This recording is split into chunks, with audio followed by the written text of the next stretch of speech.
आज की कहानी एक ऐसी क्राइम थ्रिलर फिल्म की है जिसमें एक पुलिस अफसर के पास सिर्फ 10 घंटे होते हैं एक ऐसे कत्ल की हकीकत जानने के लिए जिसके पीछे सिर्फ एक कातिल नहीं बल्कि एक बहुत बड़ी साजिश छपी होती है।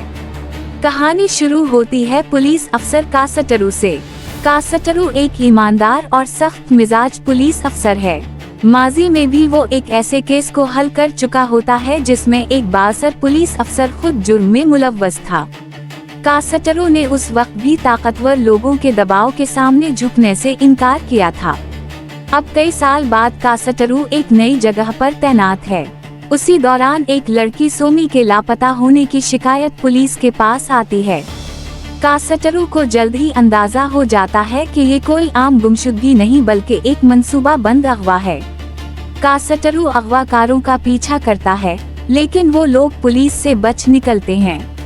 मामला मजीद खतरनाक हो जाता है क्योंकि कासटरू को पता चलता है कि इस केस के पीछे कई ताकतवर लोग हो सकते हैं। लेकिन असल कहानी उस वक्त शुरू होती है जब पुलिस कंट्रोल रूम में एक फोन कॉल आती है। एक शख्स इत्तला देता है कि एक बस के अंदर एक लड़की को खतरे में रखा गया है। कासटरू फौरन इस बस को तलाश करता है। आखिरकार पुलिस को बस मिल जाती है, लेकिन जब कासटरू बस के अंदर पहुंचता है तो वहां लड़की मौजूद नहीं होती। इसके बजाय एक शख्स जीवा मुर्दा हालत में मिलता है। अब सवाल ये था कि जीवा को किसने कत्ल किया और जिस लड़की के बारे में फोन किया गया था वो कहां गई। कासटरू बस के तमाम मुसाफिरों को रोककर एक शख्स से पूछगछ शुरू कर देता है। बस का कंडक्टर मारी बताता है कि सफर के दौरान जीवा के साथ इसकी बहस हुई थी। इस वजह से सबसे पहला शक मारी पर जाता है, लेकिन कासटरू को जल्द ही महसूस होता है कि मामला इतना आसान नहीं। जीवा की दोस्त देविया भी बस में मौजूद होती है। वो कासटरू को बताती है कि जीवा इसका करीबी दोस्त था और दोनों की जिंदगी में पहले ही काफी मुश्किलात आ चुकी थीं। दूसरी तरफ बस में मौजूद कुछ मुसाफिरों के बयानात भी एक दूसरे से मुख्तलिफ निकलते हैं। कासटरू को एक और मशकूक शख्स कैसुअन के बारे में पता चलता है। कैसुअन इतराफ करता है कि वो जीवा और देविया पर नजर रखने के लिए बस में सवार हुआ था। अब कासटरू के सामने कई मुश्तबा अफराद होते हैं। फिर एक अहम सबूत सामने आता है। कत्ल में इस्तेमाल होने वाले एक आले पर मिलने वाले फिंगर परनटस गिरो नामी शख्स से मिलते हैं। गिरो को गिरफ्तार किया जाता है, लेकिन वो कहता है कि इसने जीवा को कत्ल नहीं किया। उसका कहना होता है कि जब वो जीवा के करीब पहुंचा तो जीवा पहले ही मर चुका था। इस दौरान दो और लोग सामने आते हैं जो बस में फर्जी नामों से सवार हुए थे। वो बताते हैं कि इन्हें जीवा को कत्ल करने के लिए पैसे दिए गए थे और उनके मुताबिक इन्हें ये काम करने के लिए कैसुअन ने कहा था।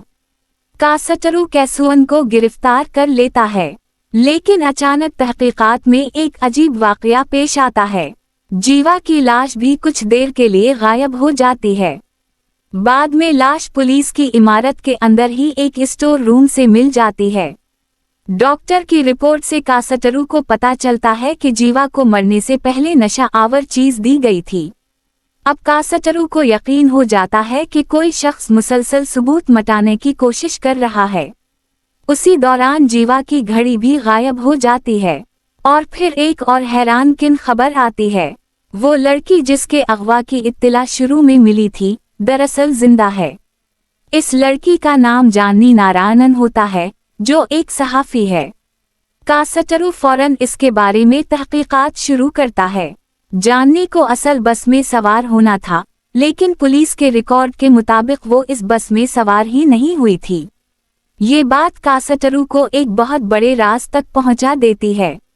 कासटरू को मालूम होता है कि एक ही रजिस्ट्रेशन नंबर के साथ दो एक जैसी बसें चल रही थीं और दोनों बसों के दरमियान तकरीबन 30 मिनट का फर्क था।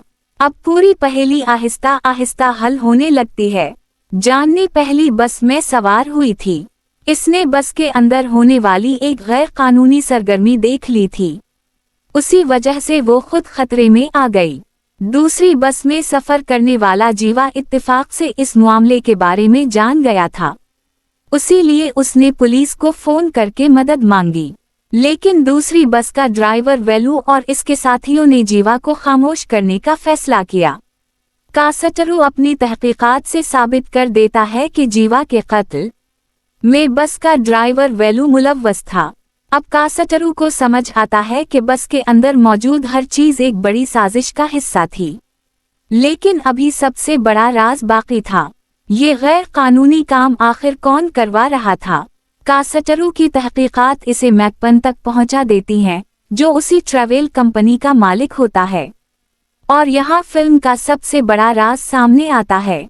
मैकपन सिर्फ जराइम का कारोबार नहीं चला रहा था, बल्कि इसका मकसद आने वाले ज़िमनी इंतखाब को अपने हक में करवाना था।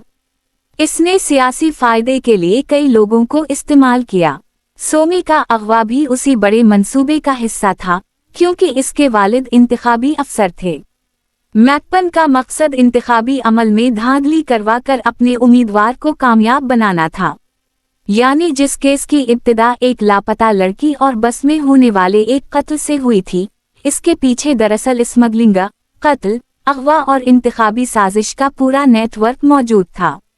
कासटरू आखिरकार पूरी हकीकत सबके सामने ले आता है, लेकिन मैकपन अपने राज बचाने के लिए आखिरी वक्त तक कोशिश करता है।